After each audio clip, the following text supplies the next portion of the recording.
not. Yes. Yeah. And again, please correct me if you are actually from this community. And if you feel like I've gotten it wrong, please correct me. I'm not trying to offend anyone. I'm just trying to tell you what I see and what I perceive. And also as a person who comes from a different community who has like much of the same parallel issues. The Asian diaspora also has a lot of issues with colorism and whatnot. So I honestly think that Tyra Banks, before she met Naomi, I do think that she obviously probably really looked up to and idolized Naomi because, like, you know, at the time, Naomi was the biggest supermodel in the world. And I'm sure as a little Black girl, it was really, really amazing and important to her to see a fellow Black woman make it to such heights in the elite modeling and fashion world, right? But I think by the time that Tyra herself was able to break into the modeling industry, when she actually was able to make it onto kind of some of the same shoots and same jobs as Naomi, to the point where she actually was able to collaborate side by side. Like she was able to participate in some photo shoots side by side with Naomi at one point, right? Which means that, like, I think in Tyra's mind, she felt like, okay, this is it.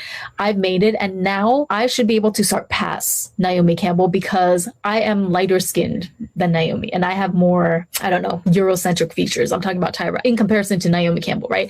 So I think in Tyra's twisted mind, I don't even think that this had to be like a conscious thing. It was probably a subconscious thing. But I think in Tyra's mind, she felt that it's not necessarily that she wanted to take away Naomi Campbell's supermodel title from her, but I think she wanted to be seen as like the next Naomi Campbell, but perhaps even a better version of her, because like girls like Tyra, I feel like maybe she could not fathom the fact that a darker skin model could be so much more like elite, considered so much more high fashion and more elite than her.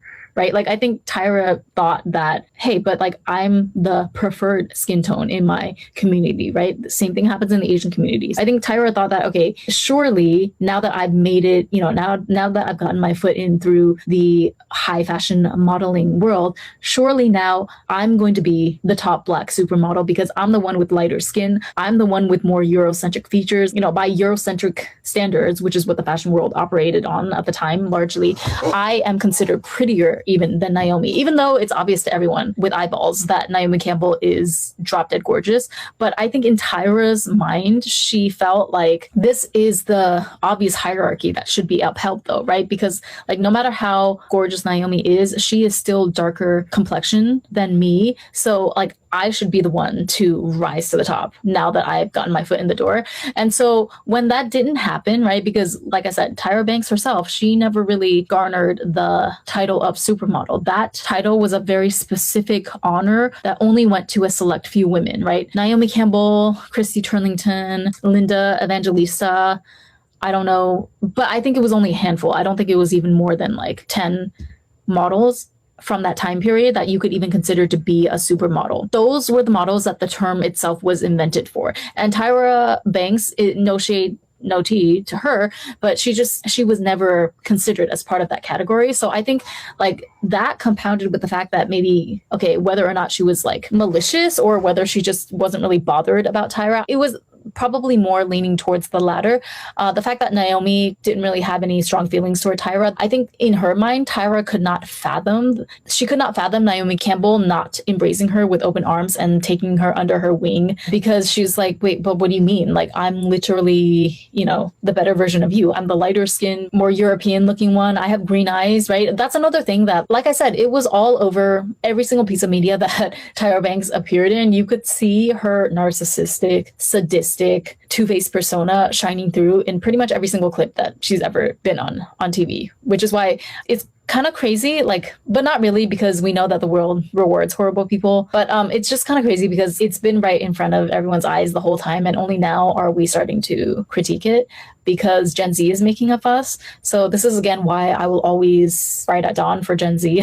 Even though I'm a millennial, I do feel like it's kind of divided, right? In my generation, there's the ones that kind of side with Gen Z, and there's the other ones that separate themselves, like, oh, I really don't understand why Gen Z is so soft, or their slang is weird. There's like that type of millennial, but then there's the other half, which includes me, that really, really, for the most part, every generation has its critiques of one another, but for the most part, like I like whatever Gen Z's on, and I want them to continue to pioneer better change and more compassion and whatnot, and more accountability in society at large. But anyway, I'm not to get too much off track. So yeah, I think that's pretty much in a nutshell the psychology of Tyra Banks when it comes to Naomi Campbell, and you can see it played out furthermore by the fact that every single darker skinned model, or like, yeah, every single darker skinned Black girl that she came across on America's Next Top Model, and also probably on her talk show as well, she always had like such a chip on her shoulder when she dealt with them, and she always treated them very horribly. So I'm trying to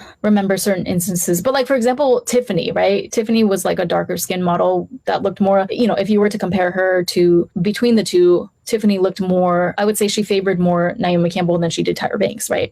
Both of her features and her skin tone. So the fact that Tiffany was not like begging and groveling at her feet, because that's how Tyra sees models that are darker than her, I think. Like, in her head, she thinks of it like, okay, yes, I do want there to be more Black models. I do want to help them in their career, but only if they worship me, right? Because they should worship me as like the superior lighter skinned model. I think this is honestly her psychology.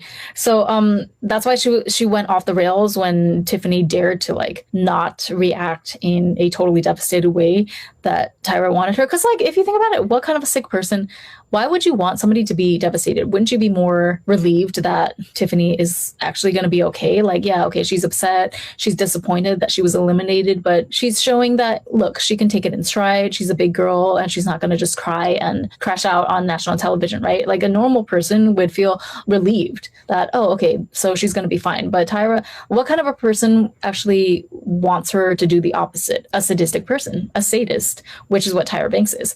So who else? There were other examples, but I can't remember because I didn't watch that many of the cycles, to be honest with you. But yeah, like pretty much every single, and like this is a theory that I think other people have talked about.